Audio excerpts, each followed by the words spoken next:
शुभ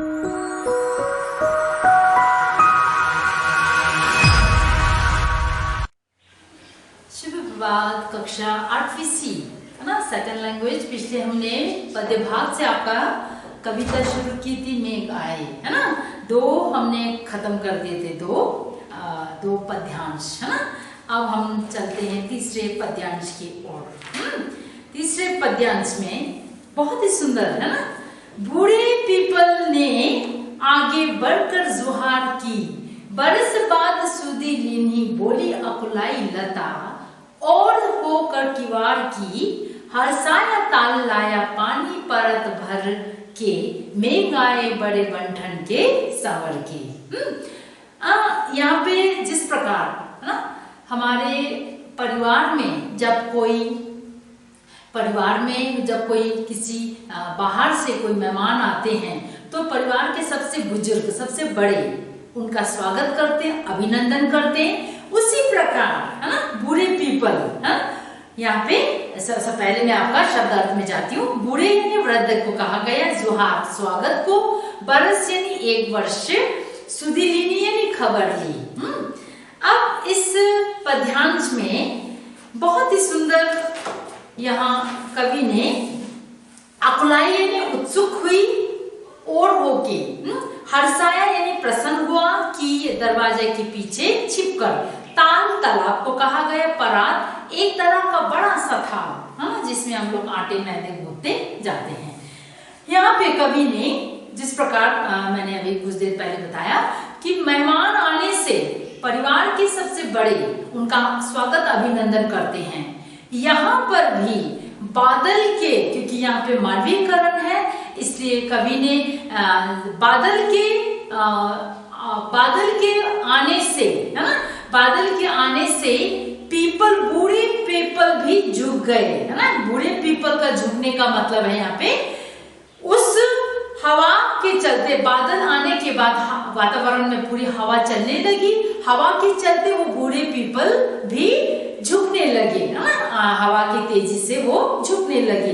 जिस प्रकार मेहमान घर में आने से परिवार के बड़े बुजुर्ग उनका स्वागत अभिनंदन करते हैं, उसी प्रकार ये सीन दिखाई गई है। और दूसरी बात बताई गई है कवि ने कि बरस बाद सुधी लीनी, काफी लंबे समय के बाद उसकी सुध बुद्ध यानी खबर लेने के लिए आई।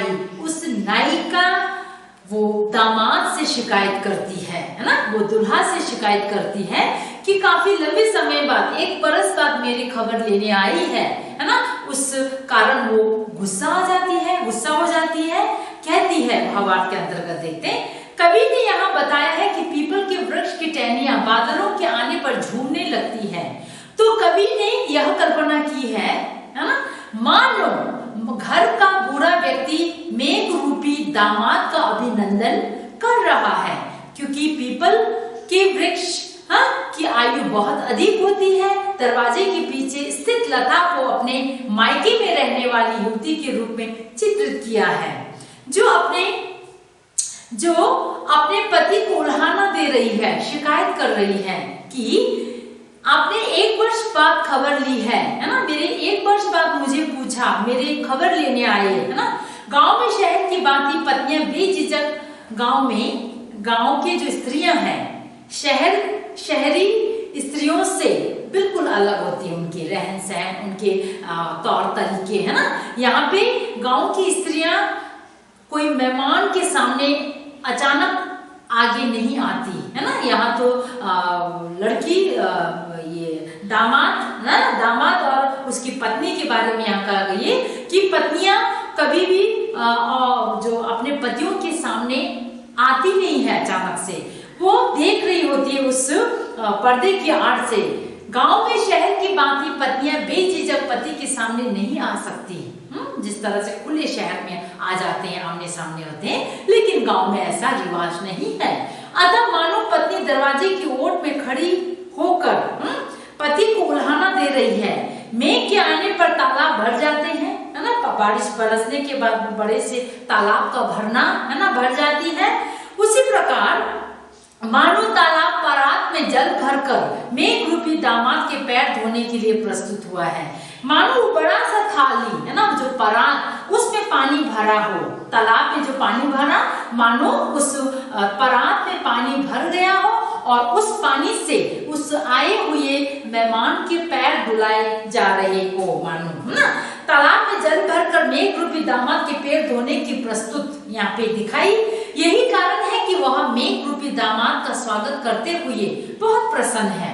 गांव में मेघ बहुत बन ठन कर अर्थात तैयार होकर आए हैं, मेघ आए बड़े बन ठन के संवर के, है ना। इस प्रकार बूढ़े पीपल यानी यहाँ घर के बुजुर्गों को माना है कवि ने मानवीकरण के रूप में, घर के बुजुर्गों को बूढ़े पीपल के समान माना है। और यहाँ पे चित्रित युवती को यहाँ पे दरवाजे के पीछे स्थित लता जो है, लता है ना, लता यानी क्लाइंबर जो किसी लाठी वाठी के सहारे अपने जो आगे है ना गति करती है, उसी प्रकार यहाँ पे लता को अपने मायके में रहने वाली युवती के रूप में चित्रित किया गया है। मायके में है और वो दामाद आते हैं, उस दामाद को देखने के लिए वो जैसे मानो लता के रूप में उसे किसी किवाड़ के ओर से या पर्दे की ओर से पीछे से वो उसे देख रही हो मानो, है ना। ये दो चीज यहाँ पे बताई गई है। सो आज के लिए ये तीसरे पद तक करती हूँ। नेक्स्ट अभी आपके 2 और पद रह गए हैं, अगले कक्षा में मैं दोनों पद भी खत्म कर दूंगी। धन्यवाद।